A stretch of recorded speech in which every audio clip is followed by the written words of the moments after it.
I'm Ravi Kumar and I teach public administration. I don't know anything else, I only teach public administration. Okay? That's one thing. Second thing is, I would like to know how many of you have given the prelims. Okay. Is this your first attempt? Okay. First attempt means you are fresh. You can write something on your minds. It's a white paper, you can write something and that imprint will carry on. So first thing is, I would like to tell you something about the civil services, then go into the optional subject or whatever it is.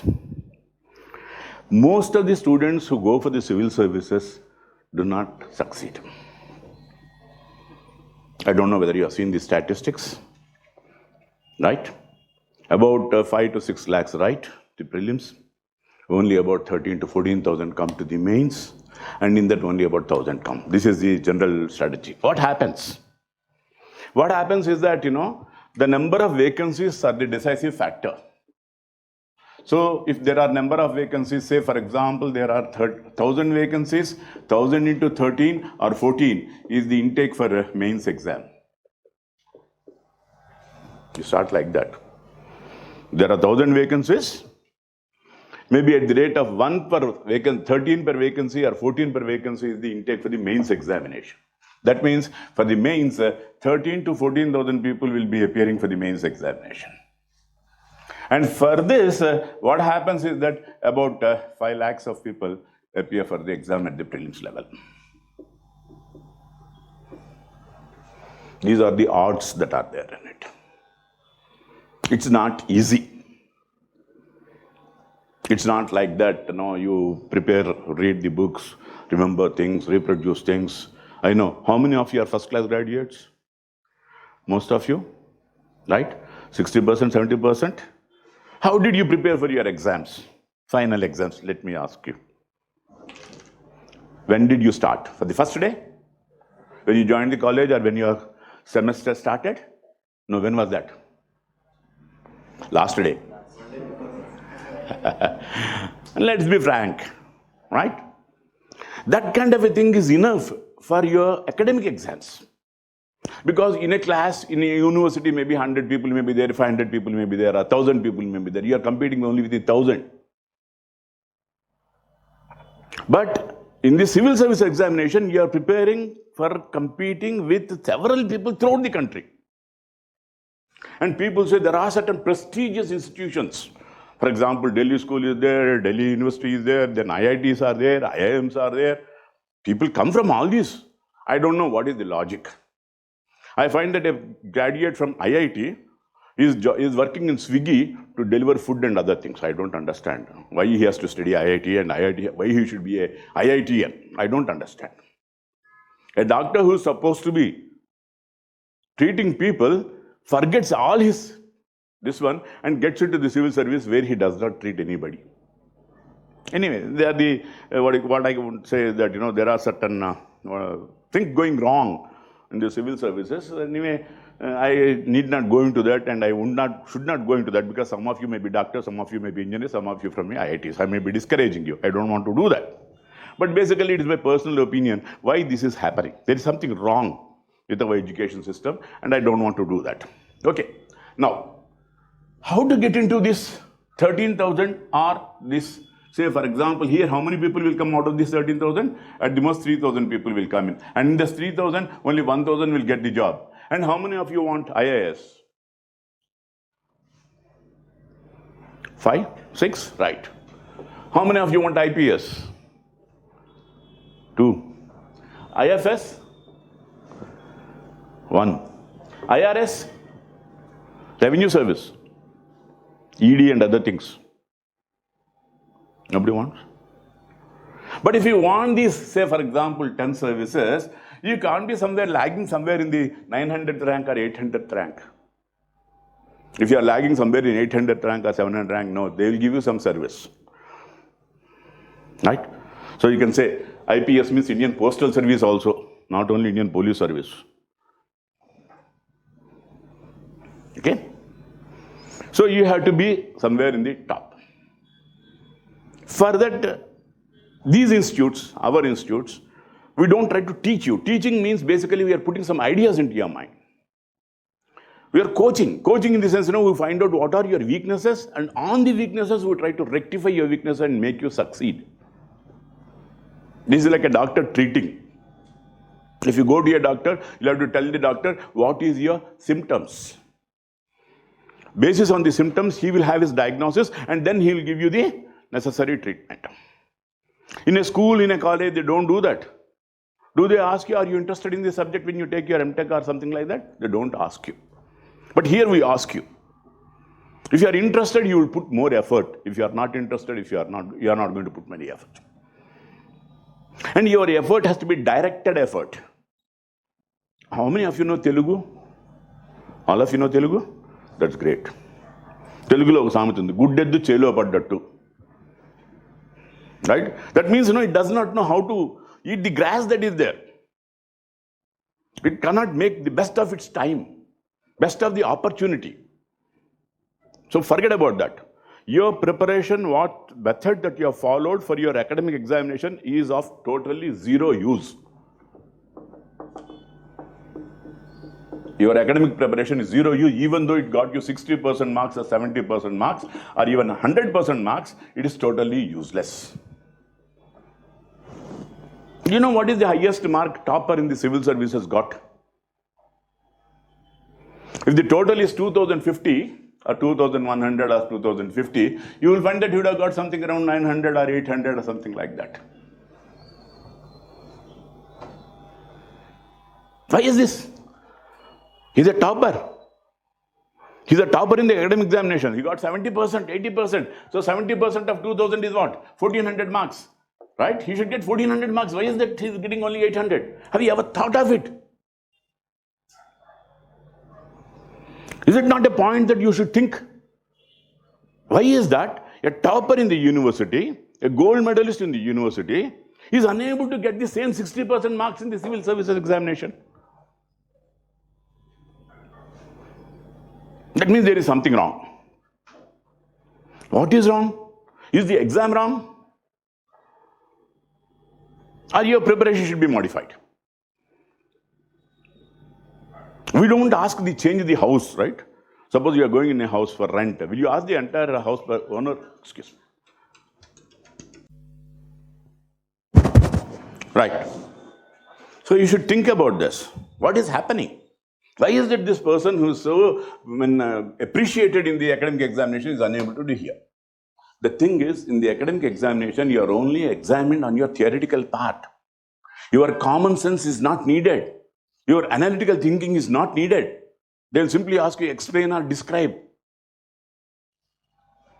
which is rhetoric answer. You can describe anything. It does not demand any common sense or any practical orientation or active orientation is not needed. But in this examination, it is what is needed. See, people always complain about UPSC saying that, it is very tough, this, that and all, It has to be tough. Suppose you are throwing a party, right? A get together. Will you allow everybody to come in? Huh? Why not? You can't manage the resources and everything, is it not so? So you will keep some mechanism by which, you say invitation or something like that, dress code or something like that, so that you can come in.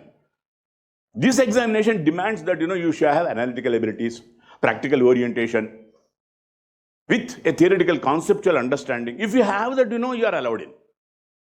If you are not allowed in. So I would say Union Public Service Commission, people say it's unpredictable public service commission. That is usually people always comment on this. But basically this UPSC is a gatekeeper to the nation.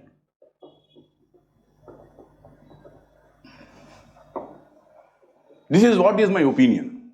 I don't know whether you will agree with it or not. If incompetent people get into the civil services, what will happen? If an incompetent engineer, if an incompetent doctor, if an incompetent lawyer, incompetent somebody, incompetent administrator gets into your administration, what happens? What happens? When you are constructing a house, what will you do? Will you look for a competent engineer or incompetent engineer? Right? Should we not do that for the country? Should we not see only competent people get into the administration? Because Indian administrative service is supposed to be the steel frame of the country. It holds the entire country together. All this, not only the IAS, all the services hold the country together. Should we allow competent people or incompetent people? Competent people. For allowing competent people to get in, should I not create the examination in such a way to test their competence? Simple, is it not? That's exactly what happens in the UPSC. That is the reason why it's unpredictable. Suppose the same type of questions, same questions come every year. What do you do? What do you do? Tell me. You prepare for those questions, is it not so? You know, this question has been asked for 10 years, 5 years continuously, so this year it is going to be there. That means you are going to find a pattern. Once the pattern is found, you are going to follow the pattern. Once you are following the pattern, your thinking, independent thinking is out. Your autonomy of mind is lost. You are not going to be analytical. Okay, this is the question, this has come 4 times. Okay, this is the answer. Somebody will tell you this is the answer. You please write the answer, you get your marks and out. That is the reason why UPSC is always unpredictable. It should be. If it is not unpredictable, if it is predictable, it has lost its usefulness. So what should we do? How should we prepare? That is the basic thing. Right? I hope you understand what I am talking about. Is it not so? Right? It's like a huge animal. Gigantic animal. You don't know anything. A dinosaur. We are trying to tell you these are the topographic features of the dinosaur. These are the weak points. These are the strong points. Which one you should attack? Just telling you that. See, all people are same. Everybody listens to the same questions, same dialogue, same discussion, what I am doing. Every one of you. Is it not so? Are you all of you thinking of the same thing at once? Are you thinking differently? The theory may be same, the question may be same, but your interpretation, your understanding, your thinking about it will be completely different. That is what they want. That is what your innovation, that is what your analytical abilities. Every question in the civil services is analytical. Very rarely you get questions which are descriptive. Very rare. If that kind of questions appear in the civil service examination, I would say the examiner has lost his innovativeness.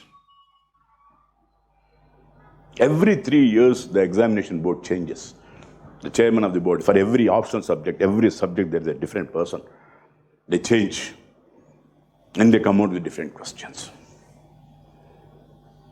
Nobody knows what question is going to come. Every examiner is asked to, there are several people who set the question paper, not 1 or 2.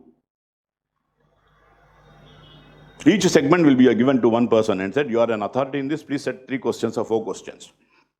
That authority will set 3 or 4 questions. He does not know whether his question will appear in the exam or not.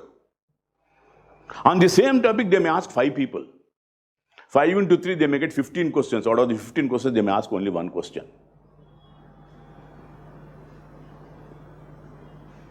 That's what is the ability of UPSC. It has got resources like anything.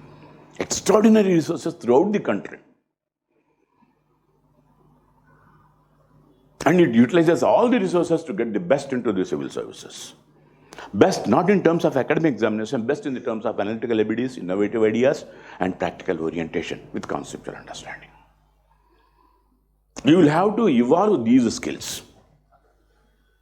Throughout this period, you are not writing the prelims now, because prelims is over. You are preparing for the next. So don't start your preparation. Suppose you find that, next year, June 5th is the preliminary examination. Don't start in month of June. You are starting in July 2022 for June 2023. Every day counts. Every day you'll have to start preparing. 365 days you have time. Every day you should say that, you should be very confident saying that today I have done this, I am capable of handling these questions from this. I know what to write in this. That kind of confidence should come. You are not going to get it overnight. Starting trouble. It will take some time. And in this time, what you'll have to do is you'll have to practice. We are there to help you. We help you. Every way. In the sense, we tell you how to analyze a question, we tell you how to provide an answer, how to put one thing before the other secondary, what is primary in the question, what is secondary in the question. We are there to help you. All the faculty would be doing that. And you will not be successful unless you follow us. In the sense, if I tell you to do something today, you have to do it. Otherwise, it will be useless effort. And don't think that all the toppers have got this into the civil services on the first attempt itself.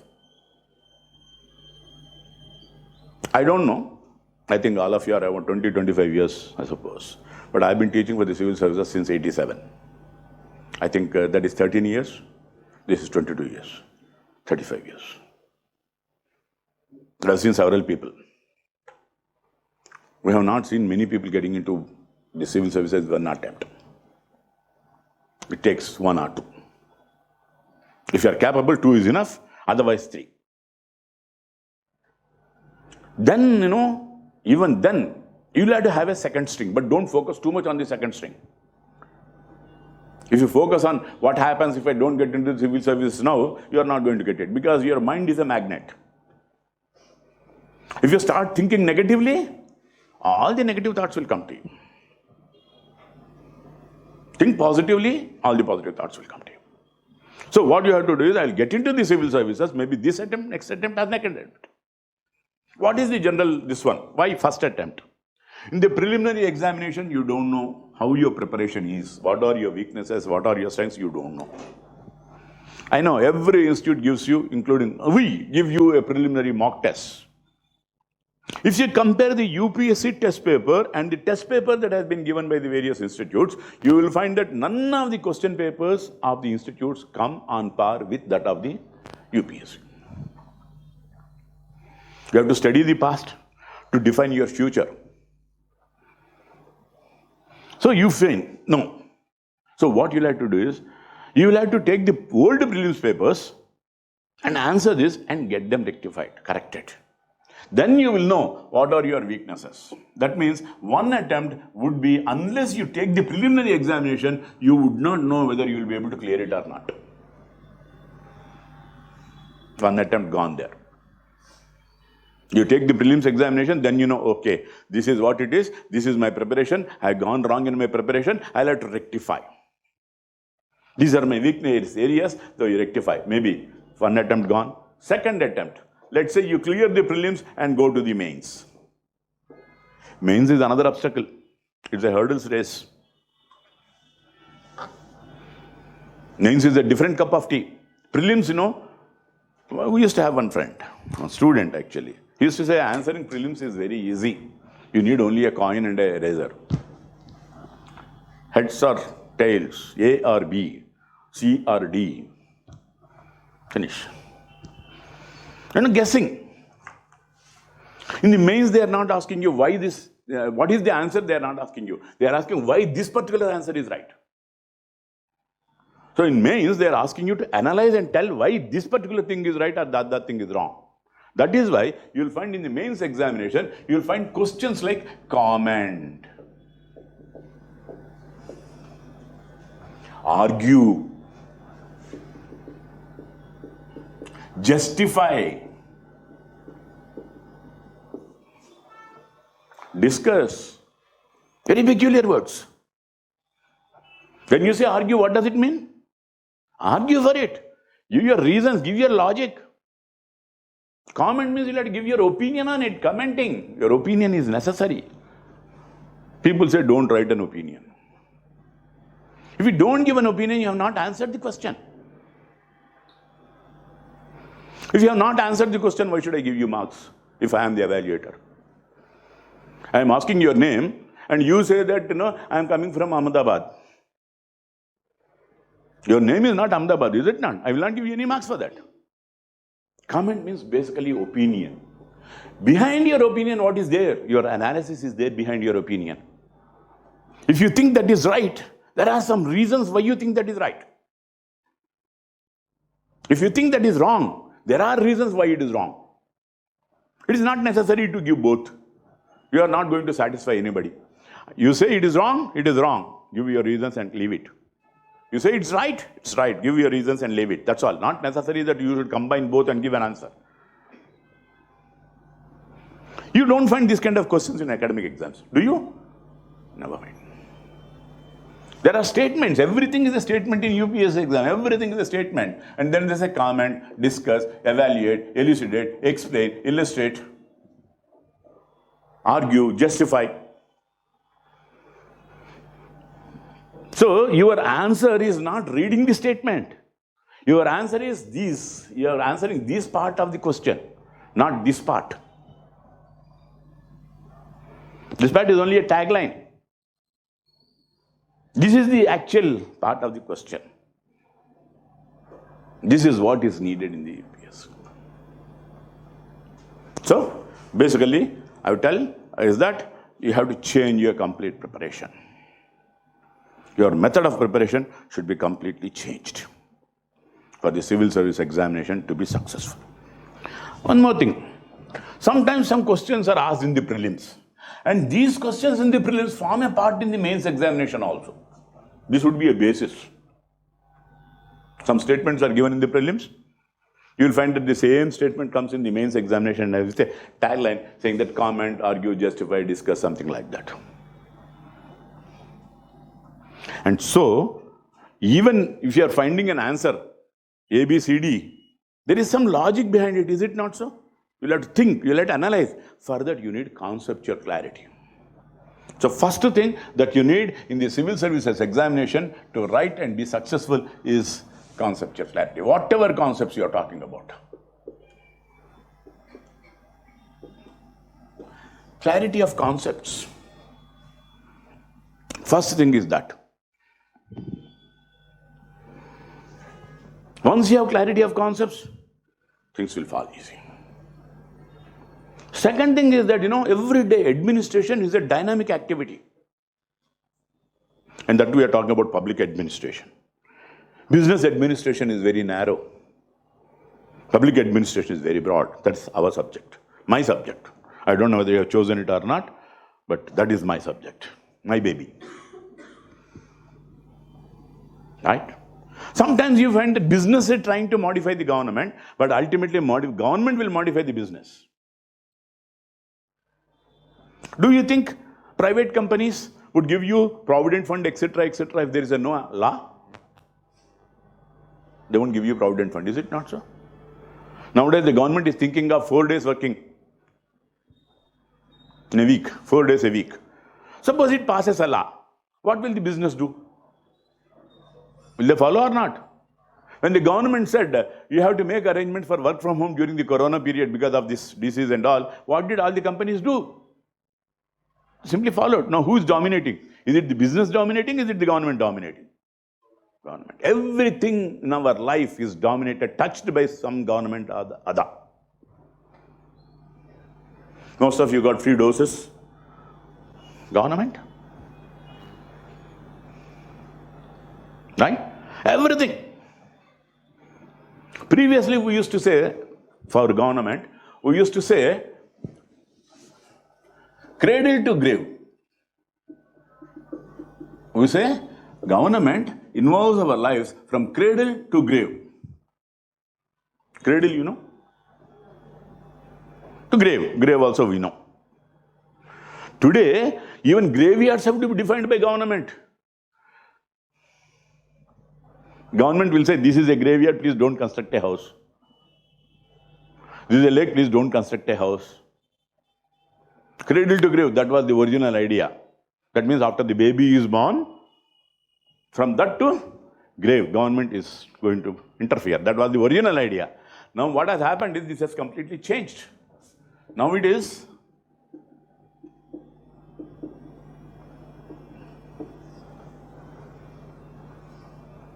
the moment a child is conceived, from that moment the government starts interfering.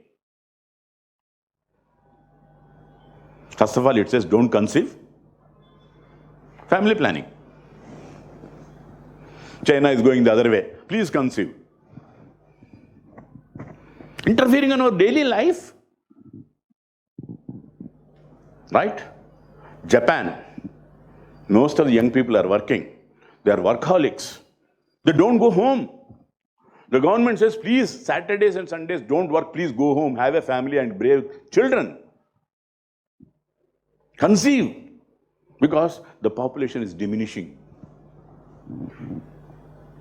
You see? Governments interfere. Room to do. And they say, what is the test? Ultrasound test or something like that, the amniocentesis test, whether the gender of the child, not sex. Please don't use that word sex. Sex is different. So in one application, one candidate, there was a column called sex. He said twice a week. That is not the right answer, right? That is not the right question also. It should be gender. Nowadays, I think they are doing it gender. Either you say 1, 2 or 3. Right? The gender of the child is being and once the gender of the child is decided, what is happening? If it's a girl child, what's happening?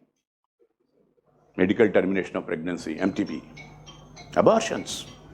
We have a value in our society that male child is better than a woman, girl child.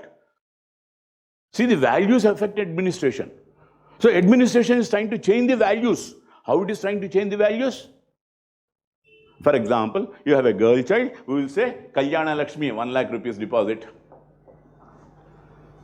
Right? The baby is born, we would give, say, for example, the baby goes to school, 5,000 rupees. It completes intermediate, something else. It gets college is there, we give a cycle. See? We are changing the value from it. That means government is capable of changing the values. If you enter into the administration, you are one of those people who are capable of changing the values of the society. That's why we say administrators are destroyers and builders. We destroy something old, which is very wrong, and we build something new. Have you ever heard of gender equity? Did your mother talk about gender equity? She would not even know what is gender equity. Now we are talking about gender equity. Is it not so? We are changing the value. Girls were not preferred. Now girls are preferred. I am seeing one advertisement about matrimony or something like that. One boy says, oh, I'll have to go there, Bangalore or something like that. She's working in Bangalore, right? So this fellow says, what about this one? Yes. The girls have a choice, you don't have a choice. See? We're slowly changing everything. So governments interfere. The moment a child is born, birth certificate, vaccination, everything. And a person dies, death certificate. Without that, you can't bury or cremate the person also. That is the impact of government. And we are going to study this impact of the way, the functioning of the government and its influence on the society, and how government has to be efficient in public administration. Public administration is basically dealing with the functioning of the government. There is a difference between public administration and political science. People say political science, what is it? It talks of forms of government. Say, for example, it says democracy, it says dictatorship, it says aristocracy, it says monarchy, it says something else. Forms of government. There is one person called Alexander Pope. He said, let fools contest for the forms of government. Which is better? Is dictatorship better, democracy better, aristocracy better, monarchy better? Which is better? Let fools contest. But whatever is administered properly is good. If it is a monarchy, if the monarchy is administered properly, that is good. If it is aristocracy, yes, if it is administered properly, it is good. If it is dictatorship, it is administered properly, it is good. If it is democracy, if it is administered properly, it's good. So what is important? Is the form important? Or the implementation is important? Implementation is important. That's why you said, let fools contest for the forms of government. Whatever be governed is best governed. If there is a government, if there is an administration, if it is working, then it's good. Something is better than nothing. There are times when governments keep on changing. Governments don't keep changing, mind you. The people who sit in the government keep on changing. That's why we say government of the day. Today, the government of the country is dominated by BJP. Maybe another 1 year or 2 years it may be dominated by NDA. Another 4 years or something like that it may be dominated by communists. Another 5 years it may be dominated by some other party. But the government does not change. The position of the chief secretary, the position of the cabinet secretary, the position of their administration is going to be the same. Can any government tell, any political party tell that we don't want to care for the poor people? No care for poor people. Is there any political party that is capable of saying that? So that is the universal logic. Every political party say we come for poor people. Is it not so? Then it should be administered properly. If it is not administered properly, what will happen? I know in Telangana government itself, there is a program called Raitu Bandhu. What is that Raitu Bandhu? Anybody have an idea? Input subsidy for the farmer. Right? Per acre, it is 5,000, 10,000, 20,000. I don't know the exact figures, but it's input subsidy. Right? I know a friend who has, say, 10 acres of land in one district. He is working in the government. He gets a salary of 1 lakh. He never goes to the farm, but he gets the input subsidy. He never tills the land. He never farms the 10 acres of land. Who is getting that input subsidy? Because the land is in its name. In his name, he is getting it. Who is actually doing the work? Somebody else. Who is putting the inputs? The farmer is putting the inputs. Is it rightly administered? So, administration is faulty. So, we have to find out what's that and rectify it. So, political science is only forms of government. Whereas, public administration is concerned with implementation of these ideas. Hitler, heard of him? What is he known for? Dictatorship. And he had an idea that Aryan race is superior race. And the other races are inferior. He wanted to terminate the Jews. Look at the administration, how effectively it has done that. They have created camps. Have you heard of these camps? Camps like Dachau and all, where Jews are used physically, labor, and then they are thrown into gas chambers where they die. Do you people have any habit of reading any books? Other than your college textbooks? No. Start reading. One book you should read is Diary of Anne Frank.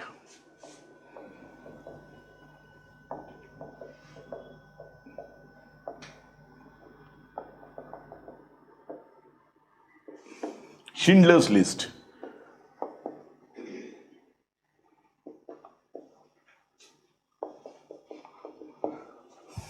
I know some of my students, what they do is when I keep on telling books, names of the books like this, they don't note it down. Then after the session is over, they'll say, tell me what is the list of books that I should read. I don't remember it. If you want, you note it down. Schindler's List. Diary of Anne Frank. Have you heard of speed mathematics?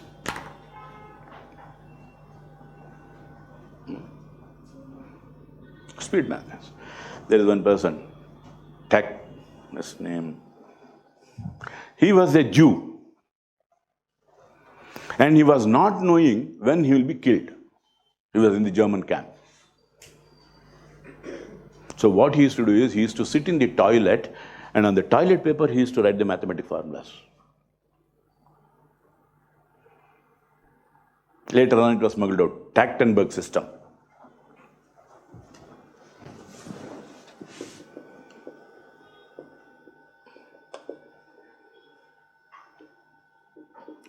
Google it, you will find it. Now, Google Tali is there, no?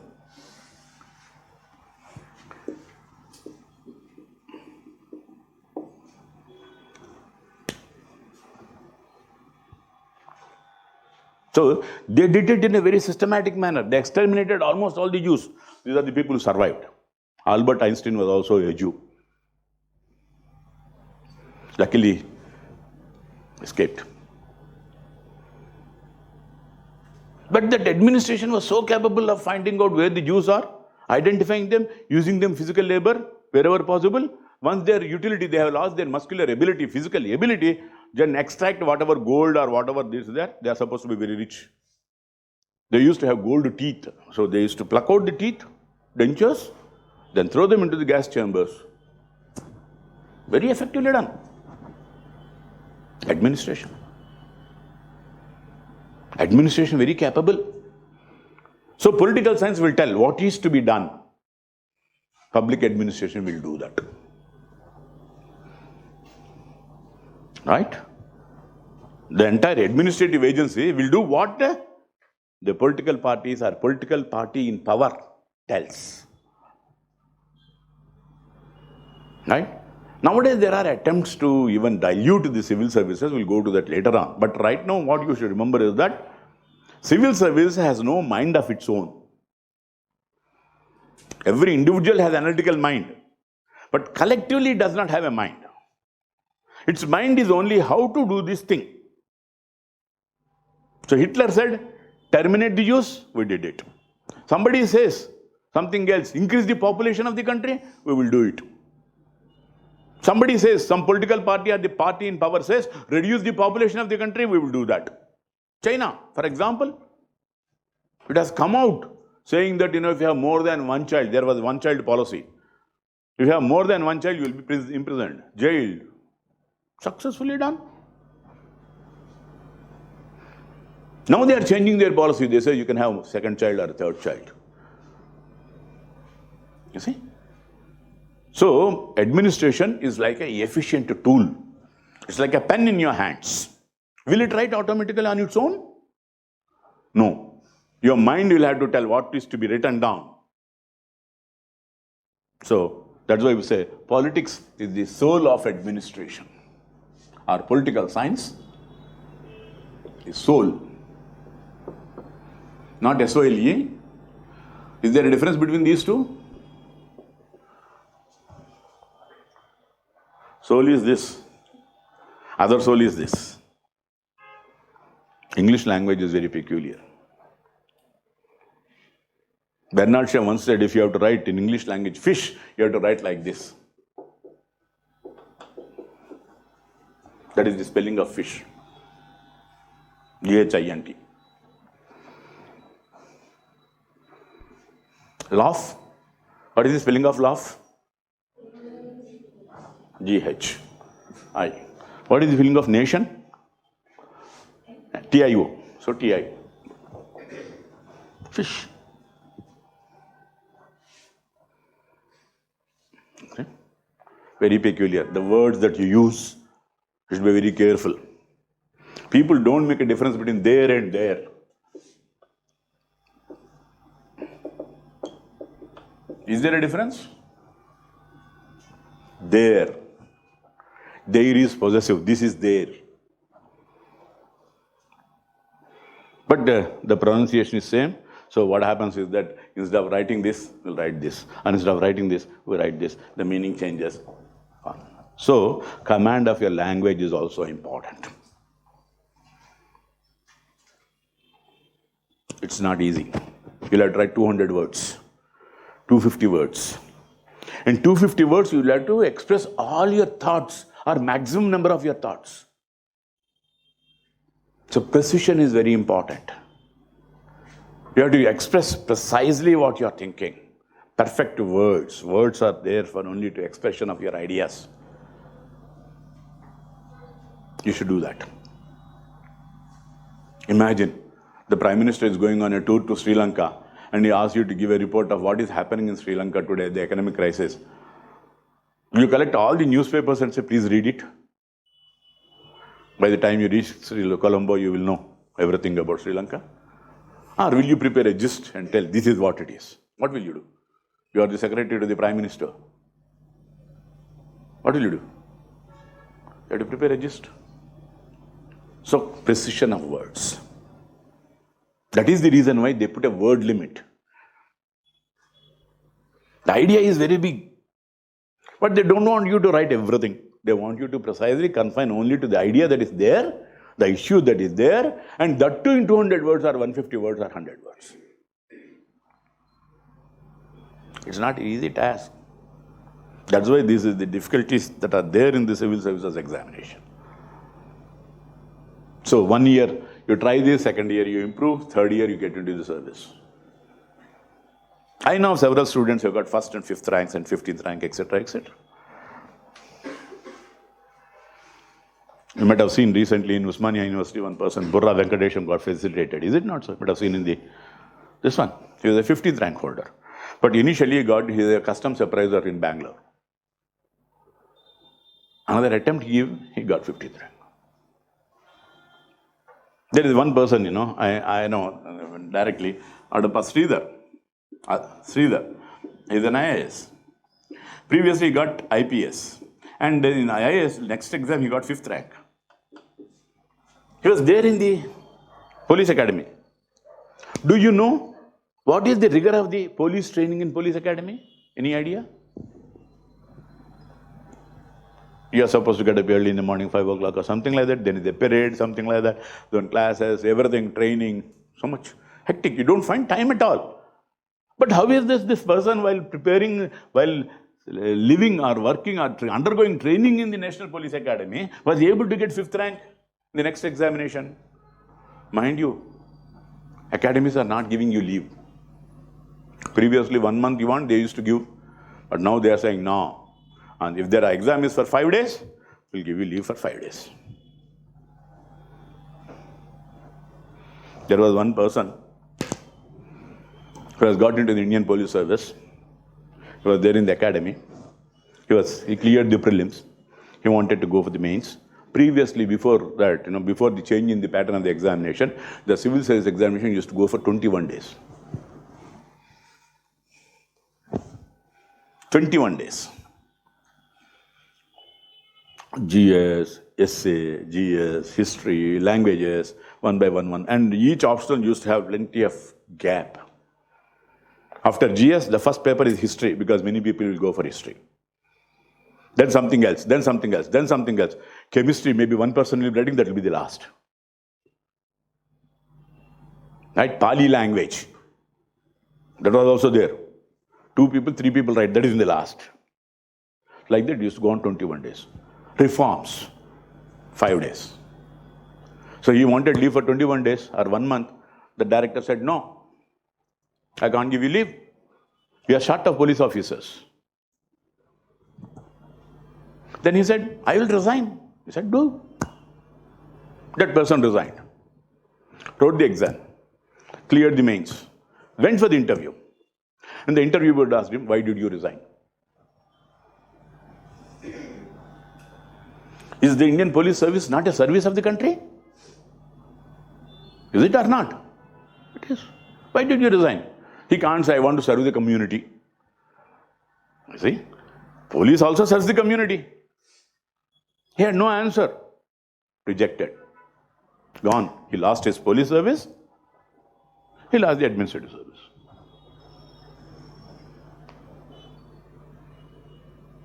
See? Things happen like that. You are not supposed to be emotional. You are supposed to be cool and calculative. That's one of the quality of an administrator. తెలుగులో ఒక పద్యం ఉంది, తప్పించుకుతాను ఒక తన్యుడి సుమతి అనే ఒక పద్యం ఉంది. తెలుసా ఎవరికన్నా? సుమతి శతకం విన్నారా? That I was just reading, this one suddenly I got that idea. What is management? Management is managing people so that neither party gets hurt and the thing is done. తామరాకు మీద నీటి బొట్టు విన్నారు ఎప్పుడన్నా? లేదు కదా. ఎక్స్ప్రెషన్స్ తెలుగు మాట్లాడరు అసలు ఇంట్లో ఎవరు?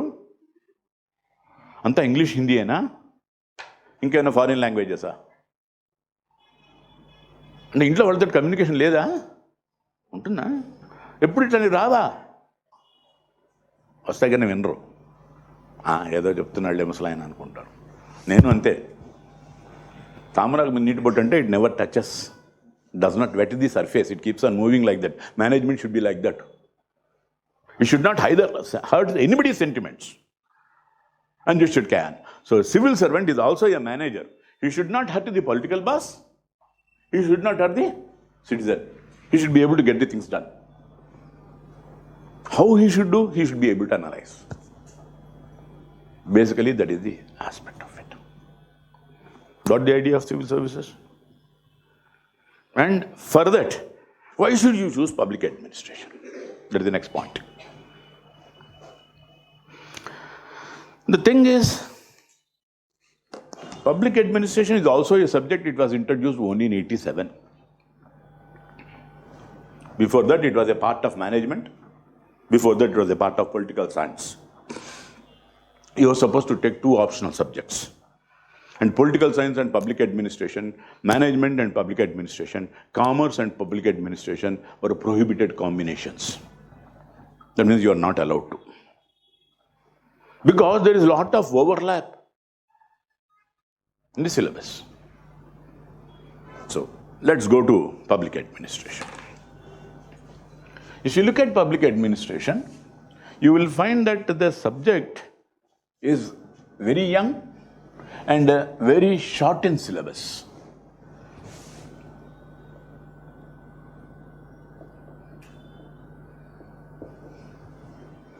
If you look at it, there are something around 23 or 27 topics. I have the syllabus with me. You have the syllabus with you? Any one of you? Just look at and tell me what are the number of topics. One is 12, the other is 14, I suppose. Yeah, 26. Keep your syllabus open. Right? In these 26 topics, if you really look at, they are distributed in paper 1 and paper 2. Paper 1, 12. Paper 2, 14. Paper 2 is Indian administration.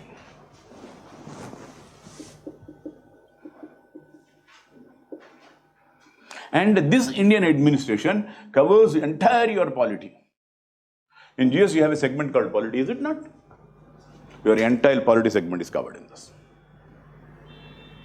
That means, while preparing for PABAD, when you are preparing for the paper 2, you have already done your preparation for polity segment. Polity is done. For example, it talks about union, parliament, government, secretaries, forms of government, public sector undertakings, planning, local government. What all there in the polity, Indian polity segment, union, parliament, states, etc., center-state relations, and everything are covered in Indian administration. That means this paper has got a double advantage. That is, you can get it done in the optional subject. One is the optional, the other component is the GS. Two birds at one stroke. Half the syllabus done. That means 14 topics over. Right? Then you are left with paper 1. In paper 1, what happens is that there are 12 topics. This entire syllabus is split into two sections. There is one section, second section. So, I would say 1 to 6, 7 to 12.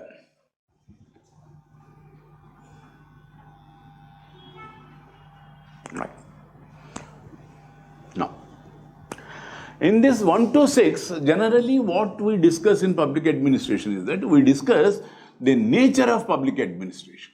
Nature, scope, dynamics of public administration. What is this? Does it have any relationship with management?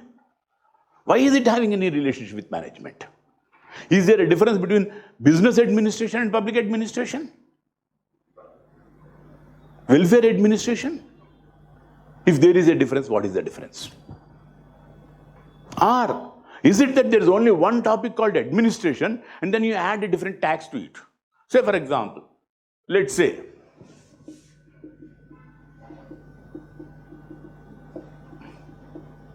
this is one administration.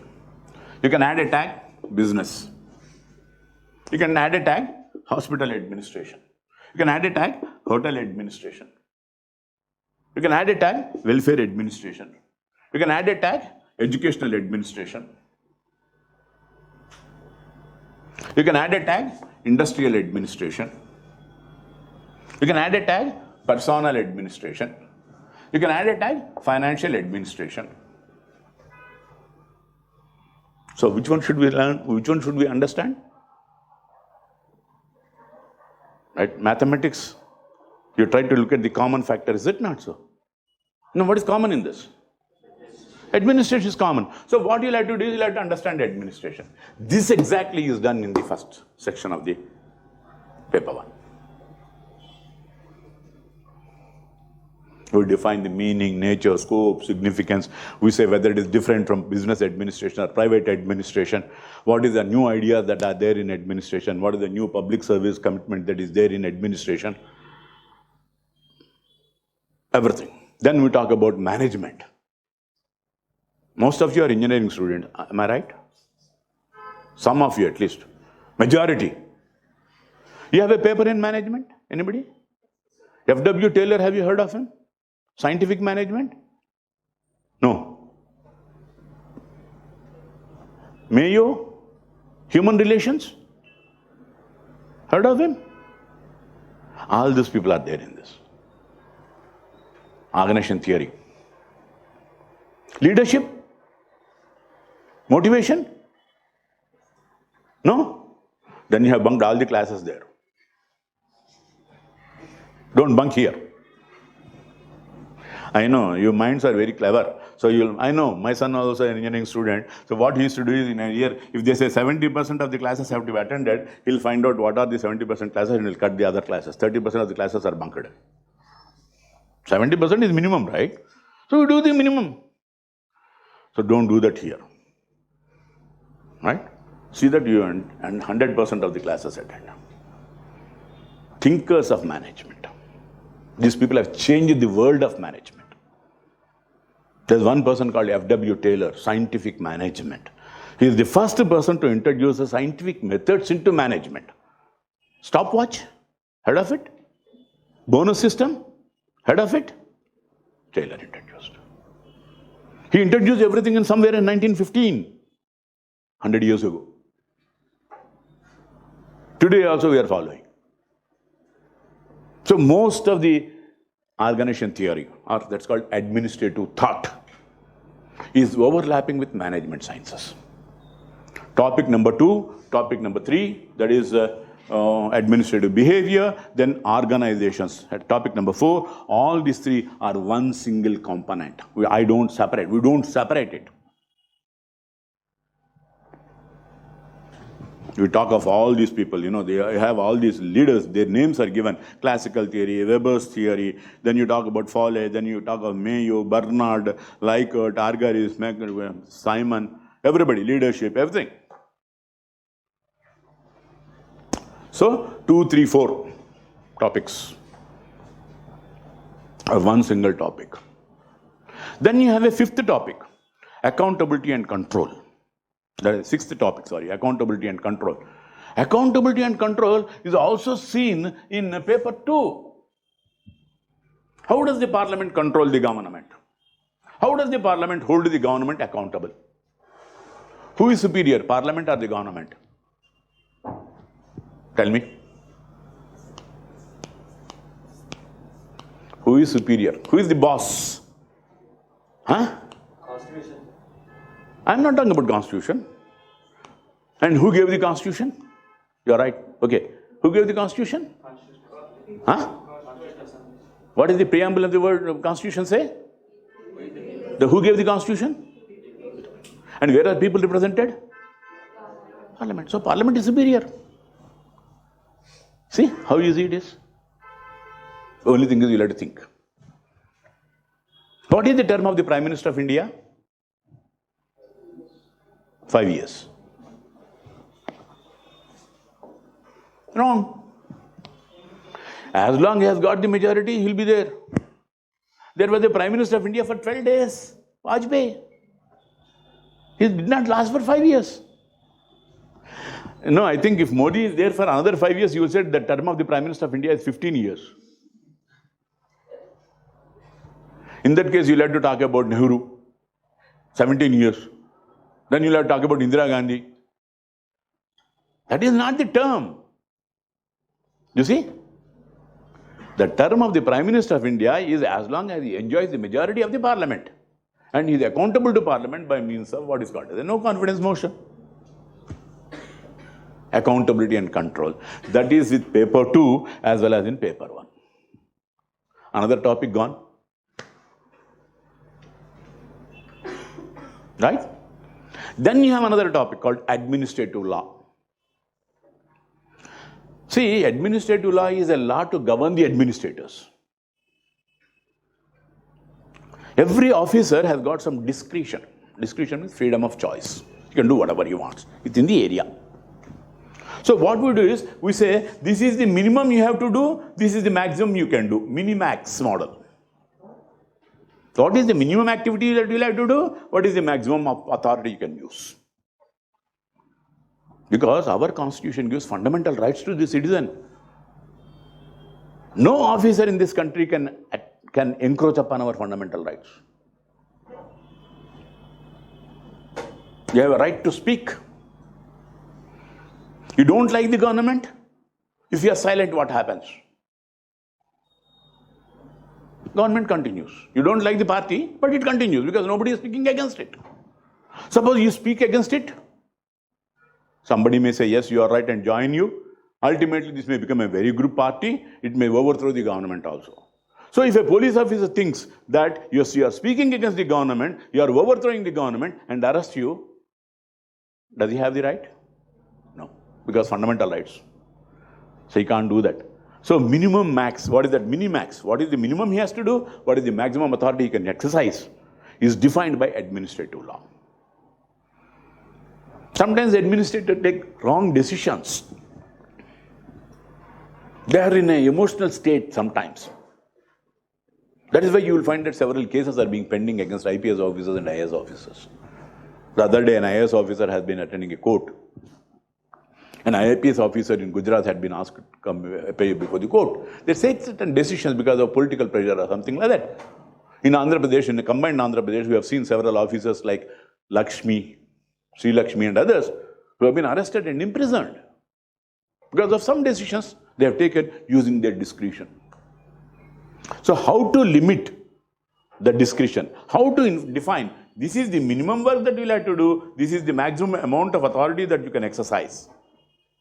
A police officer, suppose he wants conviction from a person, confession from a person, puts a gun here and tells, accept this crime, what will you do? You are not a criminal, right? But they want to hoist a case on you. The police officer keeps a gun here and says, now sign this confession, what will you do? You will sign. Can I take it? Does he have a right to use the gun? He has a right to use the gun. For some purposes, but not for this purpose. So who will define that? That is where your administrative law comes in. Administrative law will tell you what you can do, what you should not do. If you do something wrong in doing your duty and the citizen suffers, how to correct the situation is the question of administrative law.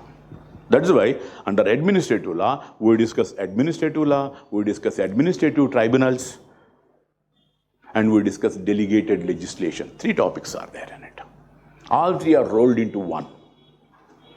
That means an officer gets freedom to take action. An officer also gets freedom to take a rule, make a rule also. An officer will say, first come first, sir. Come first, I'll help you first. It is not written in the constitution. It is not there in the law. But the officer, for his convenience, he will say, first come first, sir. Can you do that or not? Right? Suppose you are an officer, you are a collector. From morning till evening, every day, somebody or the other is coming and disturbing you. Visitors are coming and disturbing you with their complaints, with their grievances and everything. You are not able to do your routine work. What will you do? What will you do? Imagine you are a collector. Every day somebody is coming, every moment. If one person goes, another person is coming and giving another complaint. What will you do? Right? You will say, let the visitors be between 3 and 5, so that, from morning 10 to 3 o'clock I can do my work. This is your discretion. Is it wrong? It's right. So this kind of things are delegated legislation. It may not be written, but you can also do it in an oral manner. Sometimes it is also written also. Right? This is a situational.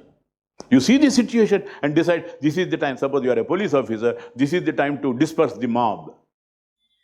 How to disperse the mob? You can use water cannons. You can use lathi charge, cane charge, tear gas, firing. It's a choice. What you do is authorized. But does it merit firing? No. Then you have overstepped your authority. So these kind of finery aspects are dealt with by administrative law, administrative tribunal, and delegated legislation. This is basically the first section of public administration. So in the first section of public administration, 1 to 6, what we simply do is, we simply try to define what is public administration, what it can do, how is it going to be efficient or inefficient, how to improve the performance of the government is the question. That's all, nothing else. Any questions? If the administration is not working well, things are not moving well. Right? Sometimes there are plans, but the plans are not implemented. Right? Our government has passed a GO, Telangana government, saying that in the summer months you should repair all the roads and manholes and everything. We do it only when the monsoon starts. Who is responsible for that? Not the minister. Minister is not going to do anything. It is the municipal authority, local body that has to do it. You are given the responsibility, right? They have to do it. But again, the minister is wrong. Why minister is wrong? Because he has not put the right person there. You see? That way, this is accountability. That means from the lowest person in the, or say for example, a clerk in the department to the minister, we have a phenomenon called ministerial accountability. Every person has got his own level of accountability. He is accountable for a work. Like that, this person continuously accumulates and ultimately you will find that the minister may be even charged with that. It's called ministerial accountability. And civil service neutrality. Civil servant has to be neutral. You should not be taking any political dimensions. Right? Why you should not take any political dimensions? In our country, there are elections. It's a democracy. In a democracy, there are elections every 5 years. And there's a possibility that the government, one party may lose and another party may come. Suppose you are in X party, you are aligned with the X party, you are a civil servant known favorably towards X party. Suppose in the next elections, Y party comes to power, what will they do? They'll put cases on you. They'll suspend you. Right? Or they will not use you and put you in some department where no work, no significant work is given to you. Right? So you being a person of such capability, such caliber, can you do without any work? Have you heard of the phrase called workaholic? A civil servant is a workaholic, is it not so? Every day he goes to work. I think some of your parents or some of your relatives would have retired. Even though that fellow is retired, he will wear the pant and be ready at 10 o'clock. Is it not so? It's a habit. So civil servant, because he's doing either serving X or Y or Z or A, he should be neutral to all. Then only he'll be trusted. Trust is inbuilt into the civil services. That's why you'll have to be neutral. So accountability and control will fall in that line. Defining who is accountable for that. Is the minister accountable? Or the civil servant accountable? You know, not even a single GO, single order is signed by a minister.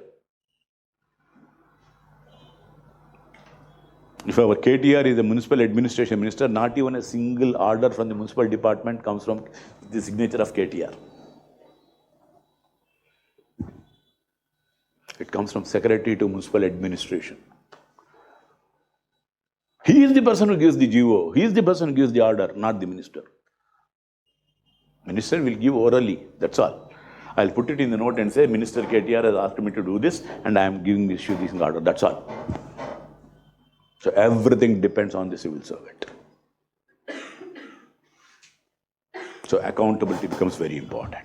Almost every year in this section, there are many questions. This is one section. The second section is something else. See, public administration at one time called itself a science.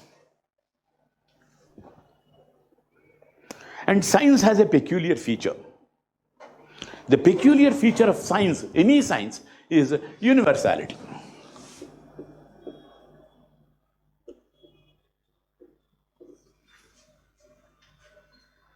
If water boils at 100 degrees centigrade, that is science, is it? 100 degrees centigrade, right? Will it happen only in India or everywhere? Universal. Gravity. It was discovered in England. Newton, right? Is it there only in England? Everywhere. Universality. So science has a universal validity. So these people said public administration also has a universal validity. It is also a science. Because tell me a country where there is no government. Government is there or is it exile? Some government is there. Is there a government in Sri Lanka now? There is, but it's not functioning. Lost, but still there is. So what they said is that since we are dealing with government and since government is there in throughout the world, all the countries have government, we are also universal. So that was the idea. We are also a science. So keeping that idea, the paper 1, section 2 tries to see how to make public administration a science. Right? One way of identifying universe that is everywhere, it is available everywhere, is test it everywhere. Gravity. It is there in Hyderabad, you test it. It is there in Delhi, you test it. It is there in China, you test it. It is there in America, you test it. And then you say everywhere it is there. Is it not so? Similarly, what these people say is that administration is everywhere there, it is functioning, therefore we are also a science. Further, we want to do one topic that we always discuss is comparison. Comparative public administration is one topic that we have.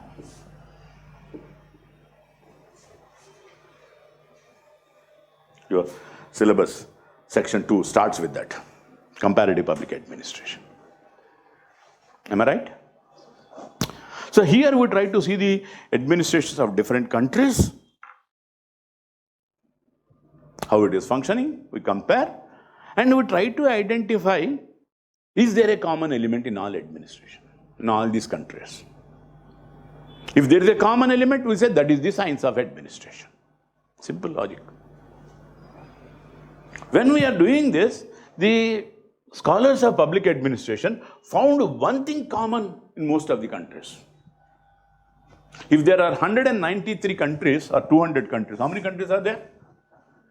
193. How many countries are developed in this? Completely developed. You heard of Group 8, G8? Developed countries, underdeveloped countries, third world countries, heard of it? First world, second world, third world, heard of it? Right? How many countries are developed? 8, 9, 10, 20? Let's say 20. If 20 countries are developed, 173 countries are poor, underdeveloped. If I am finding an answer for this underdevelopment, that means if I am able to make these 173 countries developed, is it not a science? So, this comparative public administration led to the development of a new subject called development administration. That is your development dynamics. You see, paper 1 is a story. Right? It's an adventure. One thing, from there it goes to something else. Development dynamics. And when you're trying to develop, this development has been against the nature. Nowadays, suppose if I ask you, would you use a plastic bag or a jute bag, what will you do? Will you use plastic or jute? Why not plastic? Environment, right? Now the focus is on environment, right? Ecology and environment, right? So how to protect your country's economy, country's environment while developing is a question. That's why we have a topic called ecological approach. So whatever we are developing, whatever ideas we are doing, we should make use of these ideas within the nature of the country. If it is not there in your country, it's not necessary for you.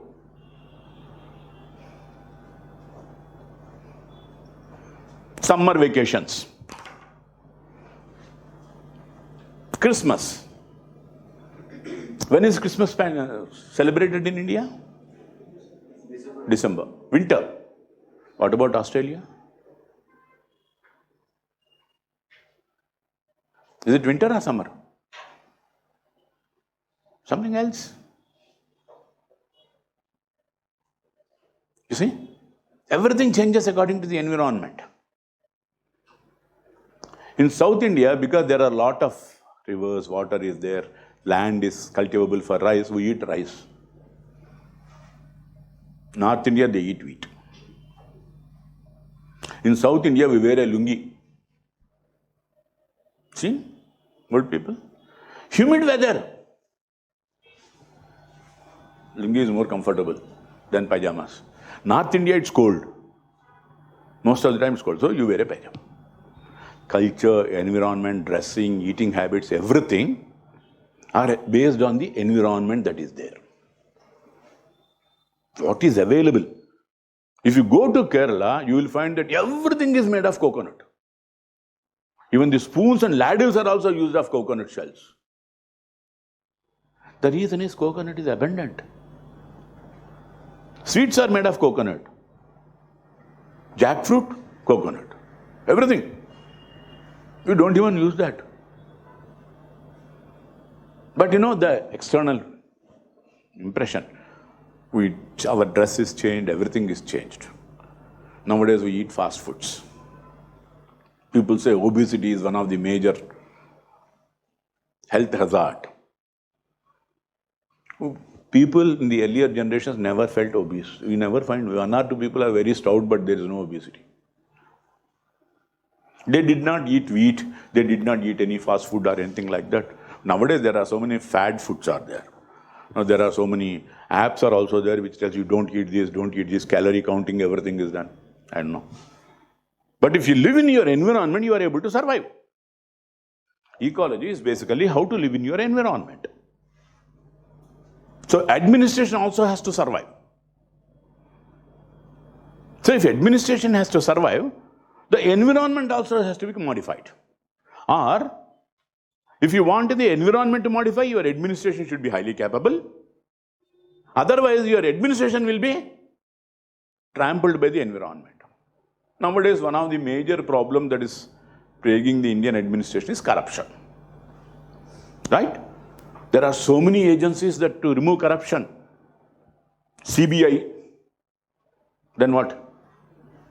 ED, then what? ACB, CVC, Lokpal. Has corruption gone? No, where is corruption rooted? From the environment. You see? Suppose a child doesn't go to school, what will you do? Bribe him. Evening, I'll take you to a mall. Nowadays, you are not giving chocolate or anything like that. Take you to a mall. Are you not bribing him? Going to school is a duty. It is necessary for this one. So instead of that, he is more attracted by the going to the mall. Similarly, an officer who has joined the government, he says, why should I do my duty? I am getting my salary. Give me something extra. Then I will do your work. Corruption starts there. Adulteration in food. Mathematics. A cow gives 10 liters of milk. The milkman adds 5 liters of water. Then he gets 15 liters, sells it at 10 rupees, 150 rupees. His profit is 50 rupees. We are talking about the profit and loss, but we are not talking about the adulteration that this fellow does by adulterating the milk with water. Does that go into the mind of a child or not? You will give him a star also when he gives the correct answer. 50 is the correct answer. Give him a star. So, environment is very important. So, administration has to work within the environment it has. If politics is changing, administration should also change. France was one country which had governments changing very often. That is why they gave more importance to civil services. A person in French civil service can take leave from the civil services, join a political party, become a prime minister. After 5 years of prime ministership, he can go back and start working as a civil servant. That is the trust, that is the confidence that the people of France have on their civil services. It's called civil service state. Environment. So, ecology basically looks at the environment and its impact on administration or administrative impact on the environment. While doing so, then we have something else. If you want to change the environment, you need to have a plan. A strategy is needed. A plan is nothing but a policy. What is your policy? Narendra Modi says, Make in India is a policy. Is it a policy or not? It's a policy. Right? Instead of buying from somewhere, we are making it in India. That way, we have a strategy. The strategy is there will be productivity increased in the country, economy will be reviving, everybody will be having a better life. A policy. Policy is a long-term strategy. Plan may be for 5 years or something like that, but within that 5-year plan, beyond that 5-year plan, you will have a policy or a strategy. Long-term strategy. That's what we call policies. Say, for example, defense policy. We have a policy, we say, no first use of nuclear weapons. We have a policy called no first use. What does it mean? That means we are not going to be an aggressor. We are not going to attack any country with nuclear weapons first. But if any other country attacks us with nuclear weapons, we are going to retaliate. That is what we mean when we say no first use. Second use, we are there. So if a country is attacking us on a nuclear weapon, where will they attack? They will attack on our nuclear weapons. They don't want us to use the nuclear weapons. So we have to have a defense policy where we will be able to move the nuclear weapons from one place to another place in a short mile. So our naval policy. You see? Navy has submarines, nuclear submarines, which can keep on moving. So we have a different policy for that. Policies are long-term strategies. So how these policies are made? What is the impact of this policy? Are there any defects in these policies? If there are defects, how to rectify the policies? What is the best policy that we can follow? These are the questions that are discussed in public policy. Another topic in paper 1 is public policy. Then we have administrative techniques. Sorry, paper 2 administrative, no, paper 1 administrative techniques. We have administrative techniques. And then we have financial administration and personal administration. Why we are keeping these at the end is that to signify that there is a science. We said public administration can be a science, is it not? Second section, we said it is trying to become a science. So financial administration, whether in the government, whether in the private, is the same.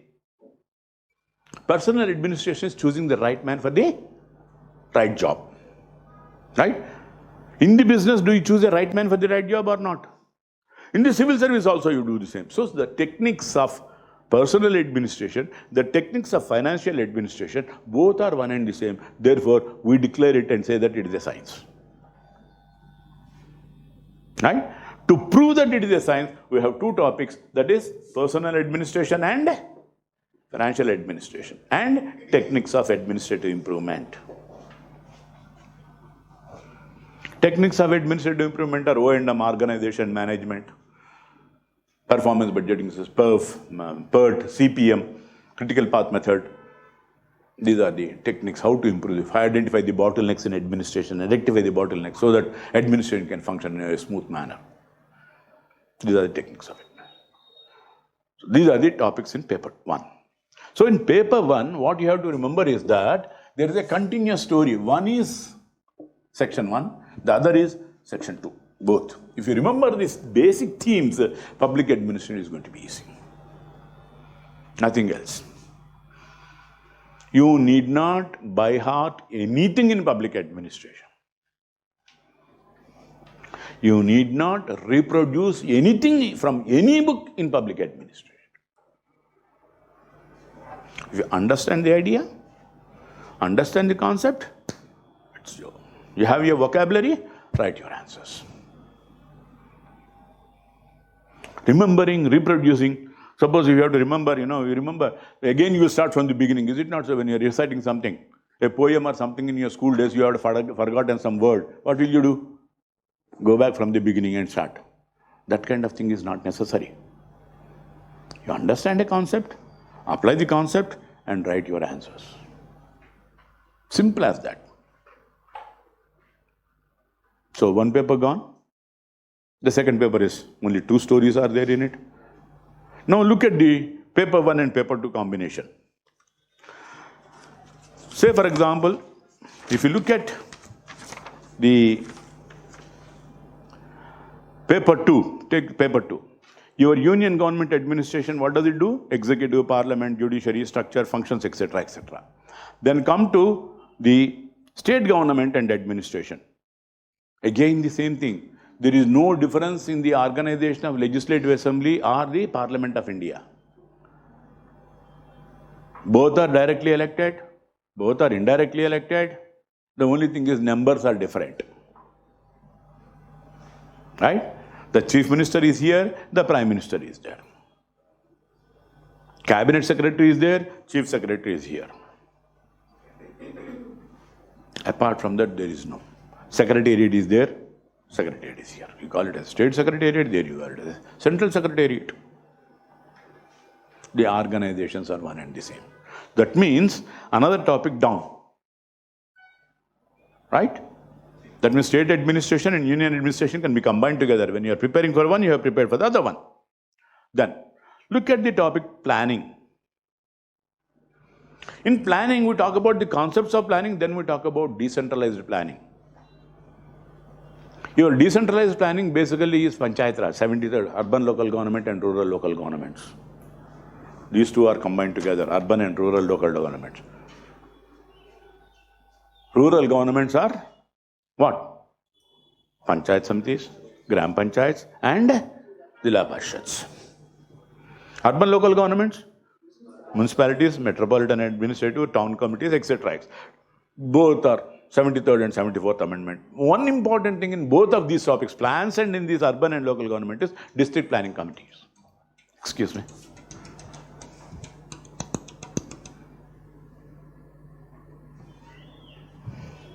District planning committees. And the planning that you are talking of also will give you an advantage in your academics section of your general studies. Economy. Planning, multi-level planning. Planning from below, grassroots level planning. The entire thing is covered. Then, you look at the civil services, constitutional position, structure, recruitment, training, capacity building, etc., etc. And you look at the personal administration in paper 1, almost the same thing. Recruitment, training, career advancement, etc., etc. So your personal administration in paper 1 and civil services in paper 2 combined. Then you look at financial administration. You have a topic in financial management in paper 2 and you have a topic in financial administration paper 1. 12th topic and 9th topic. Budget, preparation, etc. both are combined. In paper 2 you have another topic called administrative reforms. Restructuring the administration. Administrative reforms. 10th topic. That topic is covered with techniques of administrative improvement. Reformation is always for improvement. Those two are combined. Right? So how many topics down? Out of the 26? Almost 6 topics are out. And one paper is out. Because your polity is completely done with. So your entire focus can be on paper 1. And paper 2 becomes easy. Because in paper 2, there's no topic is connected with the other topic. There's no story. Each one is independent. Each one is independent. There's no suspense like Bahubali 1, Bahubali 2 or something like that. Nothing of that sort.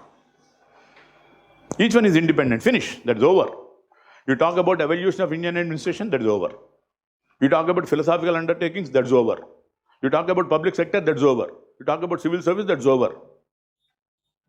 Paper 1, a little typical, because this is a new subject, you have to have a conceptual understanding. I said conceptual understanding is the first, foremost priority for civil services, particularly for public administration. Right? Conceptually, you should be very, very strong. So, as long as you are able to clearly understand the concept, that's more than enough. We try to make the concept simple. So when anything is simple, it is easy to understand. When it is complicated, people forget it. People don't even show any interest in it. So public administration is a subject that is basically simple. It's only concerned with how to improve the functioning of the government so that public can be better served. That's all. Under that, we do many things. Right? That is what you'll have to keep in mind. And questions are typical. As I said, the comment question will be there, argue, justify, etc. But these are, first if you know what do you have to do in comment, what you have to do in argue, or what you have to do in justify, this becomes easy, then automatically you can apply it everywhere. If you know what is administration, you can manage the finances, you can manage hospital, you can manage business, you can manage home, you can manage industry. Same thing here. Right? So basically, keep this in mind. I don't think any other option can give you this much of opportunity. In administration, we say, smile. Right? It helps people you perform better. Appreciation. If you appreciate a person, he'll give you better performance. Is it not so? Can you test geography like that? They'll say, there's a molten lava in the center of the earth. We'll go and see. Economy, can you try that? There are so many financial ministers.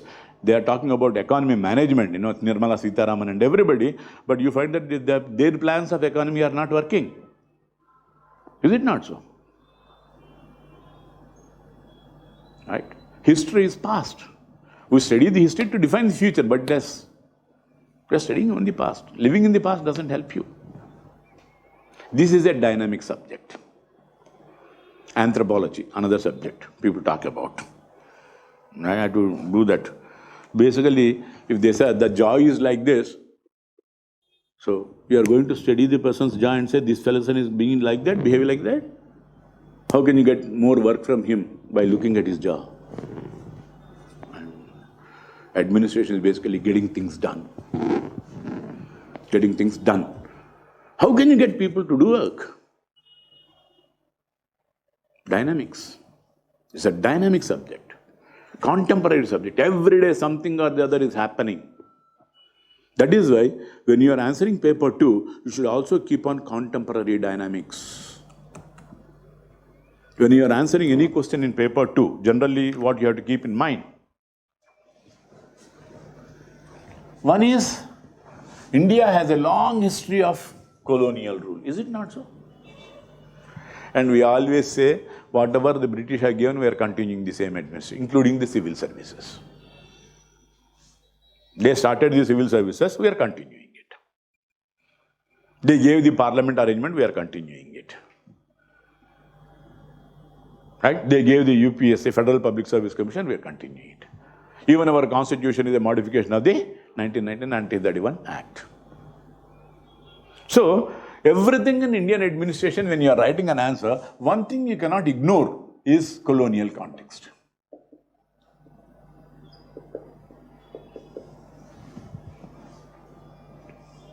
What is there? The office of the governor. Why did they create an office of the governor? So that domination of the center could be there. Governor General of India could have control over the provinces. Now, why do we have the President of India, central government? To control the states.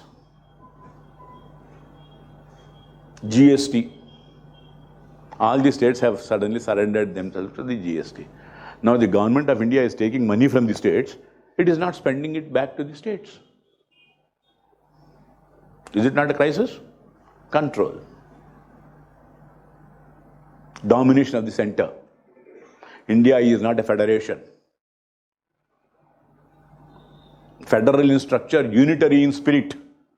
That is what we talk. Basically, it is unitary, dominated by one.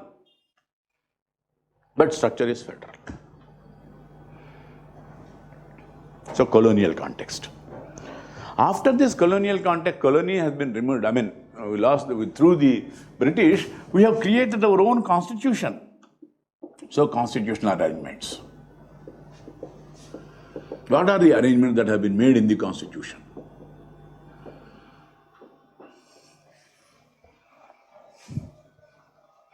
I just asked you, what is the term of the Prime Minister? You said 5 years. But when you look at the constitution says, leader of the majority party in the Lok Sabha, not in the parliament. Parliament is both houses. Only in Lok Sabha. Right? Similarly, why do you have a dual executive? We have a dual executive. A president and a prime minister. We say one is real, one is nominal. Why? You can remove one. Remove the president is only. Now Draupadi Murmu will become the president. Whatever Modi says sign, she will sign. Just like Ramnath Kovind did, just like Giri did, just like Fakhruddin Ahmad did, Ali Ahmad did. All the presidents simply, president is a rubber stamp of the party in power. Why? Remove. Something else is there. Constitution has done something else. Have you ever wondered why? What is the term of Rajya Sabha? It's a permanent body. The members' term is 6 years. Why this arrangement? Have you ever thought of? These type of questions are asked in polity, GS, as well as in public administration. So, colonial constitutional arrangements. Why these constitutional arrangements have been made in this manner? That is something. Then what happens is the third one is that for everything there is a, as I said, conceptual dimension. We are talking about Panchayat Raj. When we are talking about Panchayat Raj, we should remember that we are talking about a concept called decentralization of authority, localization of authority. When power is there to the nearest to the problem, problems can be solved quickly. If the power of solving the problems is at the highest level, then the matter will have to travel all the length. Suppose if a decision to whether to remove the drainage manhole here has to be decided by the Chief Minister of Telangana, how many days will it take? Who should be in a position to decide whether to remove the manhole or not? Is it the Chief Minister or is it the worker there, municipal worker that is there? It is the municipal worker. He should have the authority. So decentralization of authority will solve the problems quickly. That is the idea that we have put in Gram Swaraj. Gandhi's idea. Decentralization, your 73rd, 74th amendments. So conceptual understanding is also there. Conceptual element is also necessary when you are writing paper 2. And what are the issues that are there? Every time the issue keeps on changing. That is why contemporary dynamics. Contemporariness, let us say, is another element that is needed in paper 2.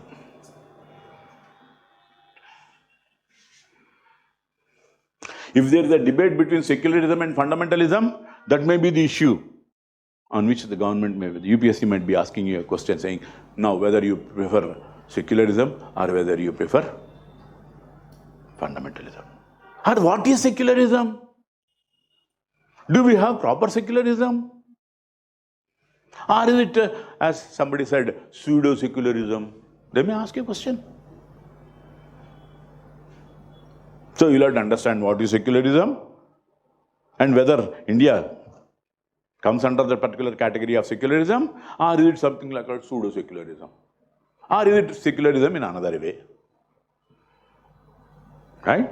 So issues, whatever the issues are there, the issues are going to be questioned in this paper 2.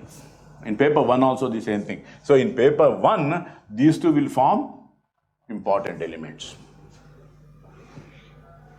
Paper 2, all 4.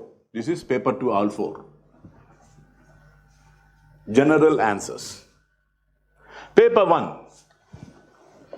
What are the general answers? Concepts. Contemporary issues. And connecting concepts.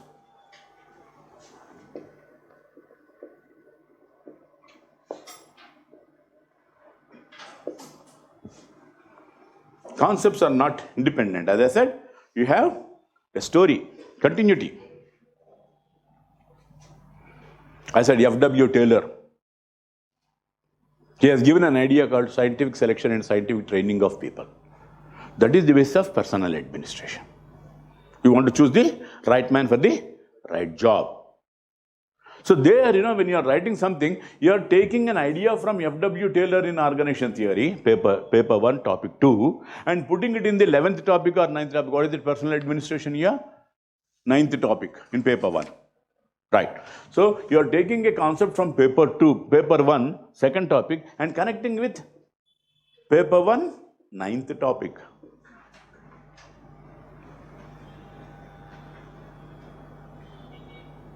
Whether you are talking of training people or whether you are talking of selecting people.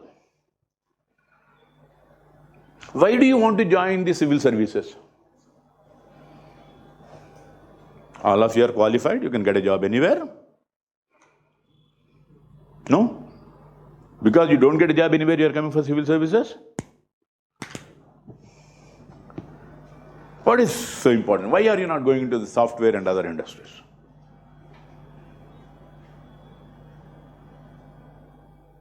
How many years you will work in a software company? Guarantee? How many years? Maybe 1 year, 2 years, 3 years, 5 years, 10 years. After that, they'll kick you out. Is it not so? Or you will go out. But civil service, you join today, you are there for 35 years.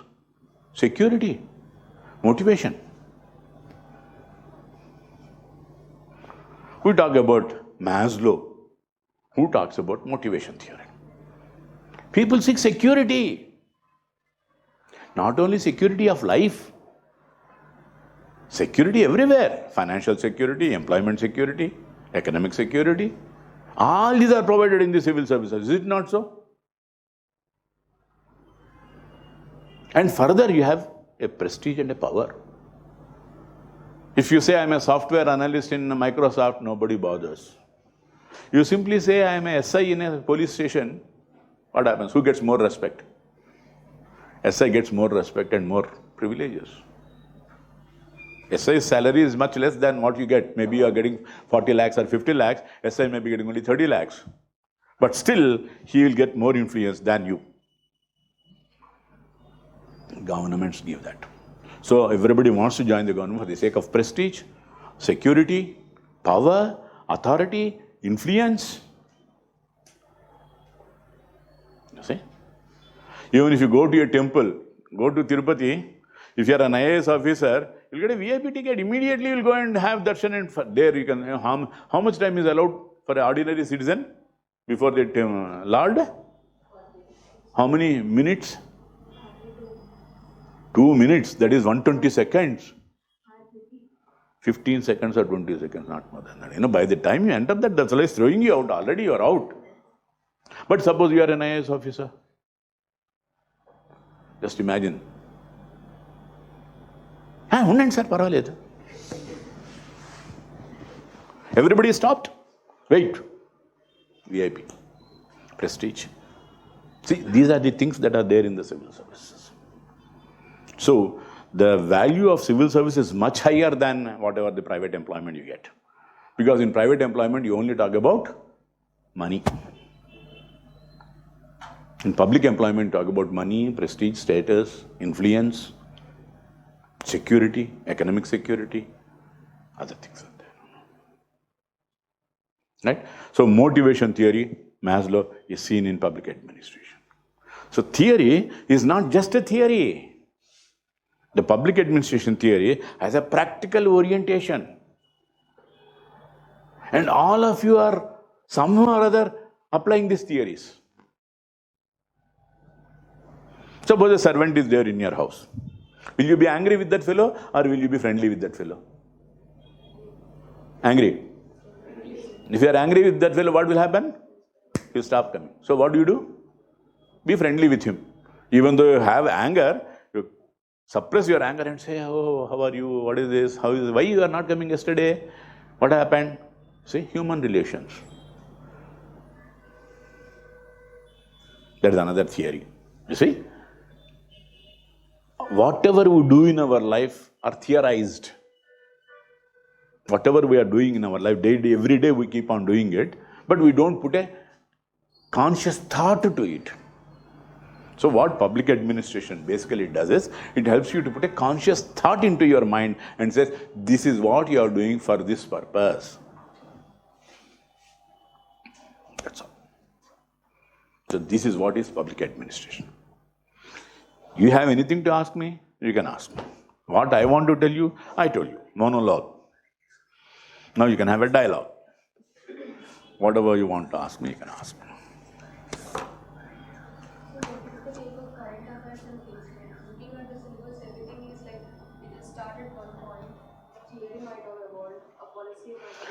Yeah.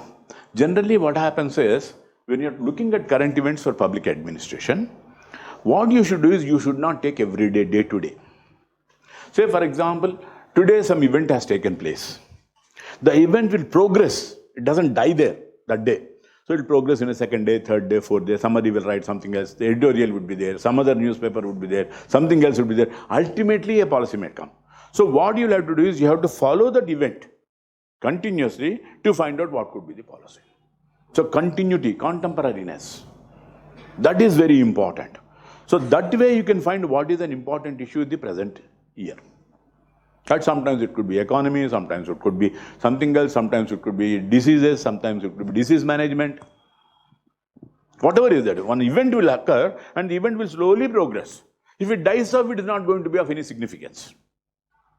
Right? So it continues. So that is the reason why we always advise you to continuously follow the events by reading a newspaper. So today you find an event, tomorrow it is not there. Say for example, plenary session in Hyderabad or BJP is a great event. Newspapers have done, but it has no significance. Only thing is, if there is a policy statement made by the Prime Minister and if it is adopted by the government, then it becomes a significant statement. Otherwise, it doesn't make a significant statement at all. Right? You can ignore that kind of things. But continuous monitoring is necessary. That is the reason why what you do is when you keep on reading a newspaper, make a note of events that are important, monitor them, and end of the week, say Saturday or Sunday, sit down and write something about that. Maybe you will be able to find a policy there. Over a period of time, 1 week. Issues. Say for example, Nupur Sharma. Follow it. For example, sometimes, Chief Justice of India is saying something, event. Then he is talking about something else. Continuously it keeps on going. That way you have to monitor. What is the kind of questions we can expect? When you get the second paper, it's more like urban government focus or rural development. So we go and study Panchayat Raj system. So what is the kind of questions like in ethics we'll be having the case studies, right? Yeah. So here what is the kind of... Here the question would be something like that. Do you think they are successful? What is the status, present day status of the 73rd Amendment in reality? Has it been really effective? You talk about financial autonomy for the local government. Is there a financial autonomy? Get the point? So Sarpans are going on a agitation saying that, check power is not given or something like that. That means there is no financial autonomy. Still, the local government is still continuing, plagued with the same problems that have been there even before the 73rd Amendment. So that way you can conclude. Sometimes what happens is they come out with peculiar questions. So for example, in GS there was one question talking about freedom of speech. And they said freedom of speech is there for everybody as per the constitution. But why is it that media is regulated? Mass media, electronic media, movies are regulated. So if you write about the freedom of speech, you are not going to get marks. You are going to get marks only when you say why the movies or whatever it is. That is the only thing that is censored. There is no censorship on your speaking. There is no censorship on your newspapers.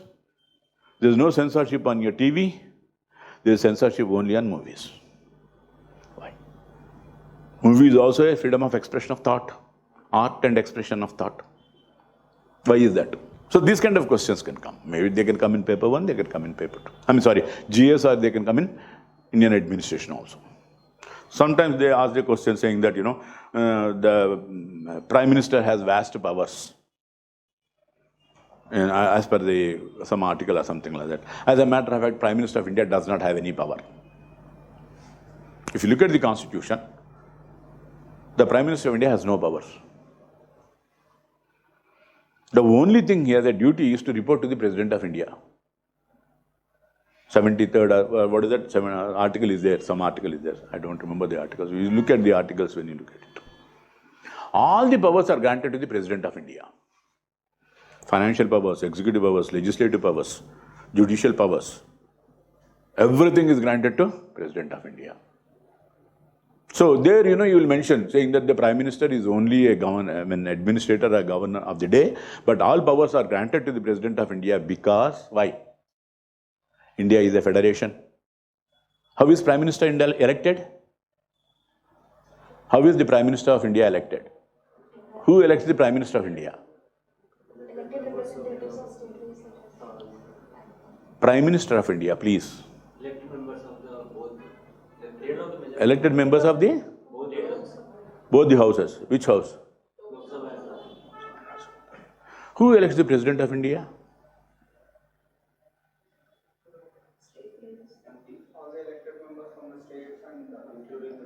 Now, who has got a broader electoral college? President or the Prime Minister? That is the reason we have a federal setup. Our federal setup is reflected in the office of the symbol of President of India. Prime Minister is not elected by all members of the Lok Sabha and Rajya Sabha, mind you. Prime Minister is elected by the majority party in the Lok Sabha. Not even Rajya Sabha members are allowed to participate. Only the Lok Sabha members are allowed. Right? So basically, the Prime Minister of India is the leader of a faction, a group. The group may range from 274 to 520 or 540.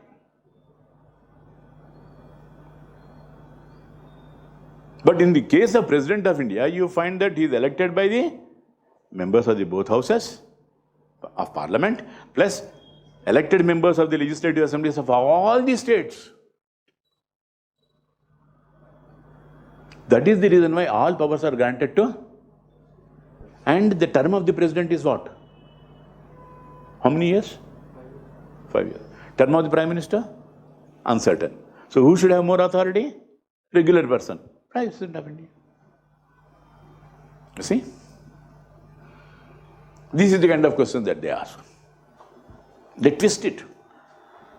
Generally, what we do is we say that, yes, vast powers. See, one more thing. It is not necessary that you should always support the government. People say always support the government.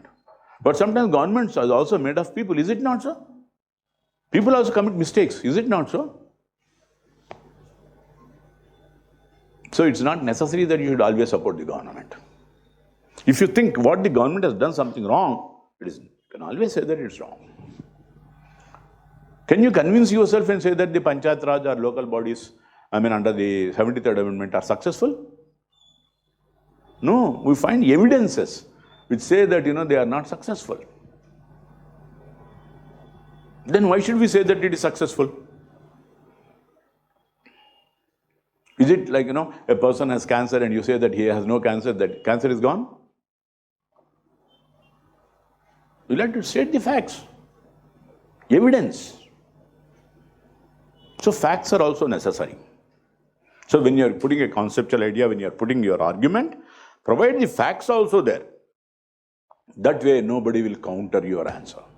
The examiner will be happy to know, okay, this person has got the facts, and then he is putting an idea and is supporting that idea with a factual statement. Therefore, he gets marks. No, you have to convince the examiner. You are not in a position to argue with him. Your argument should come in paper.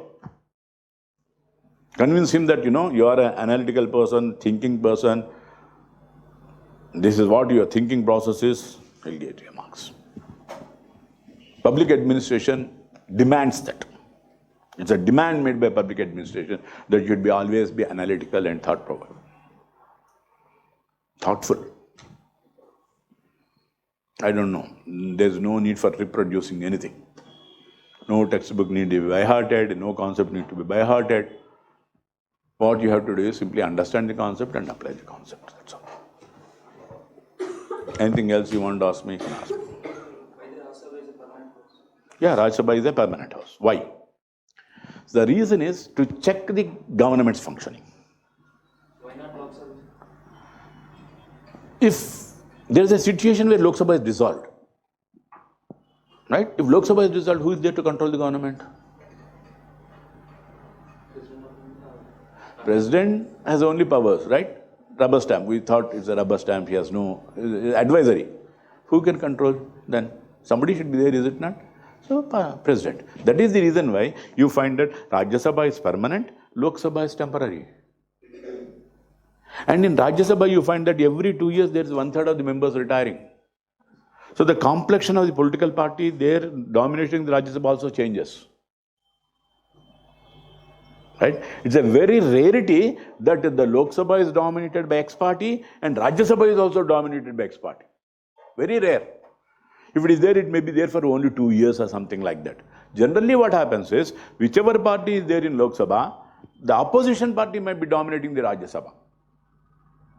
Because 5 years, no? In 5-year period, how many elections to Rajya Sabha take place? 2 elections. 1/3 goes, 1/3 goes. That means 2/3 of the members might change. 1/3 may be old members, 2/3 may be new members. That way what happens is there is a continuous monitoring of the government. That is the reason why Rajya Sabha is permanent, Lok Sabha is temporary, dissolvable. Rajya Sabha is not dissolvable. Act as a check on the. That is the reason why Parliament comes first, not the executive. Executive is not regarded as the superior power. But nowadays what's happening is, because the executive has got the popularity, etc., the domination of the legislature, it is in a position to even destroy the parliament also. Today, if Narendra Modi wants to put forth a resolution saying the dissolution of the Lok Sabha, that will be accepted. Will it be accepted or not?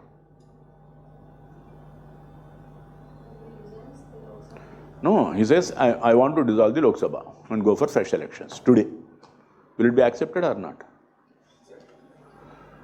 So what is happening is that actually, is it a possibility now that no confidence motion can be affected on Narendra Modi? Can you table a no confidence motion and succeed? Why? Majority.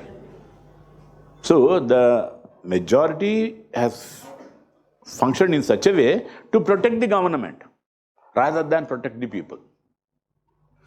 If the arrangement is like this, say for example, 273 people are in the opposition, 270 people are in the opposition, 270 people are in the ruling party, 275 people are there in the ruling party, then that's really a functioning. Look at what has happened in Britain. There's a possibility the government may change. They may go for elections. Right? But we are not giving that kind of an opportunity. What we are doing is, we are giving totally a majority to some party in such a way that, that party dominates the parliament. If you are thought-provoking, what we should do is, we should say, we will give 273 or 300 seats, 278 or 280 seats to the ruling party and 265 seats to this, so that, one will always act as a check. That is why in Britain we have a shadow cabinet. Right? So the opposition party also forms a cabinet. The leader of the opposition in Britain is called as the Prime Minister in Waiting. It's always called Prime Minister in Waiting. So when the ruling party loses, this man will come to the power. Because the members there would have come out here, or that party would have lost its majority. So this man would have got the majority and he would be the Prime Minister. That is why in Britain, the ruling party belongs to Her Majesty. The opposition party also belongs to Her Majesty. We call it as Her Majesty's opposition, Her Majesty's ruling party. Both are owned by Queen. We don't have that kind of a, the arrangement. So far we have not seen in India where you have the equal division between ruling party and opposition. So our democratic traditions have been something else, We are based on individualistic, not on policies. If you are voting on the basis of Narendra Modi's charisma or Indira Gandhi's charisma or somebody's charisma, but not on the policies of the party. We don't look at the policies. We will see whether we are getting any benefit, personal gain or not, then we vote. Our culture will have to change. Sometimes, the government also does something in a very symbolic gesture, which is meaningless, just to assuage the people. You find that, in every voting machine, you have the nota. What does that nota mean? None of the above. Suppose in the UPSC, A, B, C, D are there, and then you say all of the above and none of the above. Suppose you say none of the above, what does that mean? None of the 1, 2, 3, 4 are correct answer. So your answer is none of the above correct. Right? It is valid answer. But in the election voting machine, none of the above has no validity. Because, suppose, let's say that there are 4 parties, A, B, C, D and nota. Let's say A gets 11, B gets 12, C gets 13, D gets 14. How much? 13, 26, 40, nota gets 60. Who has won the election? Nota, majority. That means none of these people are supposed to be members of parliament. But in the Indian election scenario, he is elected. It's only symbolic, to tell you that, oh, see, India also we have a nota. Telugulo cheppalante pulini chusi nakka vaata pettukunnattu manam kuda vaata pettukuntam maaku kuda undi ani cheppadaniki ante teppichi we are not really following. So our politics, our policies, or whatever it is, sometimes symbolic. just for the sake of it. If it is really not how it's working, all the political parties, ABCD political parties should again, that election should be cancelled. There should be a re-election there with different candidates, maybe E, F, G, H. But doesn't happen. So, in a democracy, we say vox populi, vox dei. That means voice of people is voice of God. What is the people's voice saying here? We don't want any of these four. And what is happening? One of the four is getting elected. So we don't respect the public voice. Anyway, I am cynical, no problem about it. That this is what happens. Anything else you want to ask? So this is what is about public ad. I hope I conveyed to you what I had in mind. Whether we'll go deeper later.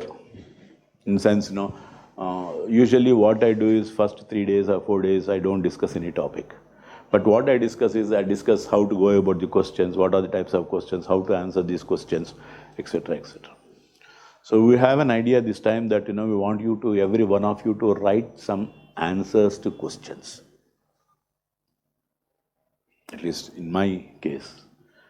So today I discuss something, I give you a question, ask you to write an answer, and I rectify examine your answer and say whether you are going on the right track or not. And this exercise should continue. As I said, your preparation should start from day 1, not 364th day. Right? So you will be doing that. And we will be correcting your scripts. And prepare not only for the prelims, but prepare for the mains also. Because most of the prelims questions are also conceptual. They are not asking factual details. So prepare in a broad manner, conceptually, then it becomes easy for you to handle your prelims. Whether it's, you have only GS, right? And every year you find that 10 or 20, 15, 10 to 12 questions come from polity. And the people say marks are not given in public ad, etc., etc. But recently, one of our students got 330th rank or something like that. He's getting IAS. He is the topper in public administration, 288 marks. Right? Other subjects, 290, 300, like that, almost 276. So it's wrong to say that you are not getting marks in public administration. You are getting marks in public administration, depending on how you write. So as I said, everybody is listening to the same thing, but practice is different. The way you practice is something different, right? So it is your practice is your original contribution to the civil services. The way you write is your original contribution to the questions. So this originality, please don't reject it, don't ignore it. Say that this is my style of writing, I would like to write like this. Present your concepts, present your questions and answers in a very precise manner. Precision is very important. Because in every question paper you say not more than 200 words. That means even if you write 180 words, that's enough. It's not necessary that you should write 200 words. But if you go beyond 200 words, it's useless. Because, even if you write more, you are not going to get maximum marks. Your maximum marks are 20, 30, 15, whatever it is. Beyond that, it's unnecessary to write more.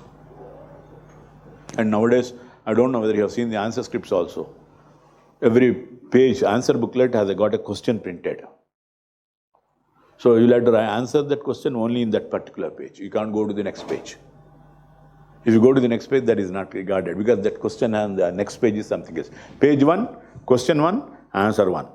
Page 2, question 2, answer 2. Page 3, question 3, like that. So your booklet will have something around 20-25 pages. Because questions are also like that. Right? So sometimes, you find 5 questions you'll have to write, but 5 questions means 1 to 5, 1 and 5 are compulsory. So first question has 5, fifth question has 5. That means 10 papers. 10 questions compulsory you'll have to write. Then you have 2, 3, 4, 6, 7, 8. 2, 3, 4 and 6, 7, 8 may have 3 questions each. That means 2 may have ABC, 3 may have ABC, 4 may have A, B, C. Like that you will have to write. So for 4A, one sheet. 4B, one sheet. 4C, one sheet. Like that your answer booklet is very bulky. You'll have to write answers only there. If you write another page, it's not valued. So precision writing is very important. Improve your language skills also simultaneously. You can't write mathematical formulas. Mathematical formula A plus B is equal to 2AB, finish, over. That explains everything, but nothing in civil services, nothing in public administration. People say diagrams. Tell me, how do you explain a relationship between husband and wife in a diagram? Can you? A mother and a child or a father and a child? Emotions. How can you express emotions? Writing. Diagrams are not necessary. If they say illustratively explain, illustration means not just diagrams, giving examples. Give an example and explain. Not necessary that you should draw a figure, a diagram. Diagrams are not necessary. Some subjects may demand, but not here. So not necessary. Diagrams are not necessary. Right. Anything else? Anything you want to ask me? Any questions, any doubts, anything about bad?